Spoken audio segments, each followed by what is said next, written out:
Quelques rares avenues de Dolisie, encore avec les lampadaires visibles la journée, mais ne servant à rien la nuit. Les grandes artères de Dolisie dans l'obscurité totale, comme avant la municipalisation accélérée qu'a connue le Niari en 2006. Pas de lampadaires en bon état sur les avenues de la République, Lubomo, Félix Eboué de la gare du 24 mai 1934. C'est le même tableau que présente la quasi-totalité des ronds-points de cette ville, la troisième du Congo après Brazzaville et Pointe-Noire. Ce manque d'éclairage public pourrait profiter aux hors-la-loi de commettre leur forfait. C'est quand même désolant qu'une ville comme Dolisie, troisième ville d'une république, qu'à pareille circonstance que nous fêtons sans lumière.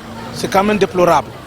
Vraiment que les autorités municipales puissent regarder cette question avant le 31, sinon avant le 1er. Vraiment, c'est décevant que nous passons les fêtes dans l'obscurité totale. Les voies publiques sont quasiment dans l'obscurité. Moi, étant que Dolisien, pendant le fête, le maire de la ville doit s'arranger de mettre l'éclairage. Parce que dans ce moment-là, on est en train de vivre des moments difficiles avec ce phénomène de bébé noir-là. Il faudrait que les autorités de la ville fassent quand même les efforts de mettre l'éclairage passé par là.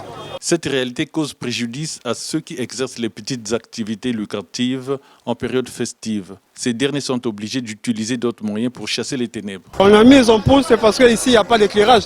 Vous voyez un peu, il y a l'obscurité. Donc on est obligé de mettre les ampoules pour au moins que ça puisse éclairer les jouets et les poupées qui sont ici là.